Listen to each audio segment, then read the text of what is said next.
안녕하세요. 세상 모든 잡다한 지식을 알려드리는 잡슈가입니다. 일본은 현실을 받아들일 준비가 되어 있지 않다. 일본의 한 전문가가 현 사태 관련해 한국의 대응과 비교해 아베 내각의 대응을 비판하고 나섰습니다. 한국은 적극적으로 검사를 진행하고 있으나 일본은 그렇지 않다는 점을 꼬집었는데요.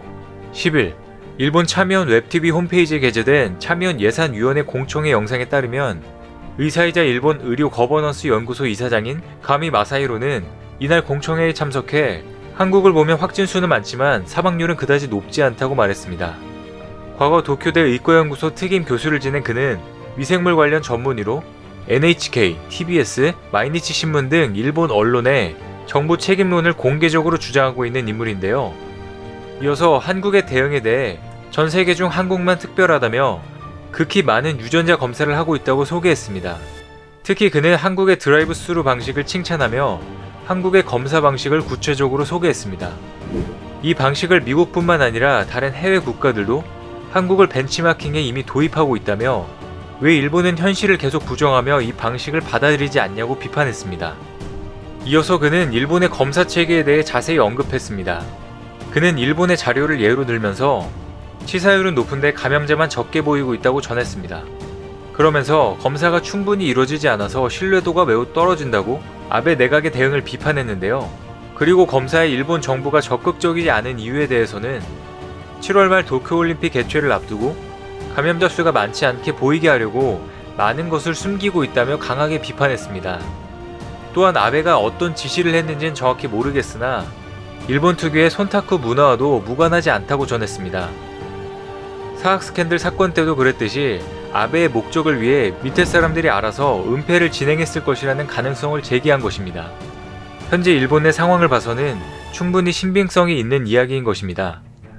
아울러 이 사태에서 벗어나려면 현실을 직시하고 사회와 솔직하게 공유하는 것이다라고 꼬집었습니다. 아베 내각에서 의도적으로 검사를 적게 해 그것을 공개적으로 드러내지 않고 있다는 뜻입니다.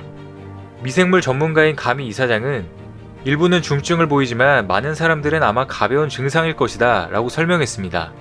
이어서 무증상인 사람, 증상이 가벼운 사람들까지 제대로 진단하지 않으면 이 병의 원래 모습은 보이지 않을 것이다 라고 비판했습니다. 지금 일본은 굉장히 좋지 않은 이미지가 됐다면서 중증자만 검사받을 수 있는 상황에 증상이 약한 일반인이 검사를 하지 않기 때문에 심각한 몇몇 사례만 나오고 있다고 자국의 실태를 신랄하게 비판했습니다. 어떤 일본인들은 증상이 없거나 미약하지만 심리적으로 굉장히 불안에 떨고 있는데 그래서 검사를 받고 싶지만 일본 내 상황이 그렇지 않다며 쉽고 빠르게 검사받을 수 있는 한국을 부러워하고 있다고 말하고 있습니다. 실제로 미국 시애틀에서는 10일 미국 내 최초로 한국의 드라이브 스루 방식을 벤치마킹에 진행되었습니다. 미국 CBS 뉴스에 따르면 시애틀에 위치한 워싱턴대 의료센터에서 미국 최초의 드라이브 스루 검사 시설이 문을 열었다고 전했습니다. 이 매체는 한국에서는 이 방식으로 매일 엄청 많은 사람들이 검사를 해왔다며 이제 미국 내 확진 수가 두 번째로 많은 워싱턴주에 이 기술이 들어왔다고 설명했습니다. CBS 뉴스는 드라이브 스루는 훨씬 효율적인 검사 방법인데다 사람 간 전염 가능성을 제한하고 바이러스 확산 역시 예방한다고 평가했습니다. 또한 미국은 미 정부 고위 당국자들이 한국과 이탈리아를 입국 금지해야 하는지 방안을 논의했지만 미국 정부는 한국, 이탈리아에 대한 입국 제한 조치를 취하지 않기로 결정했다고 전했습니다. 미 당국자들은 입국 금지와 제한 조치 등이 확산을 막는 데 큰 도움을 주지 못할 경우 이로 인해 발생할 외교, 군수, 경제적 결과를 정당하기는 힘들 것이라는 판단을 내렸다는 것입니다.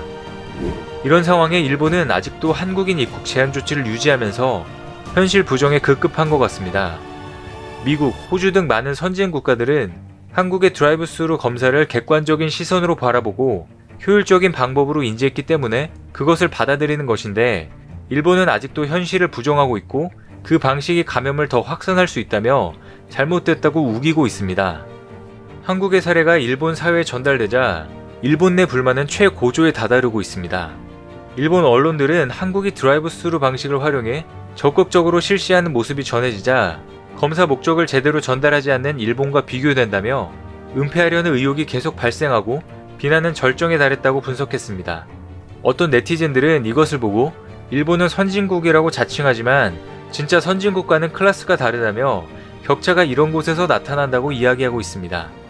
아베의 생각과는 다르게 일본 내에서까지 정부 대응 비판이 고조되면서 일본 정부에 대한 의문이 결국 불신과 불만으로 변하고 있습니다. 앞으로 일본 정부의 대응이 어떻게 변할 것인지 잘 지켜보겠습니다. 오늘 준비한 소식은 여기까지입니다. 앞으로도 전 세계에서 벌어지는 잡다한 이슈와 지식들을 재미있고 정확하게 정리해서 전달드리겠습니다. 시청해주셔서 감사합니다.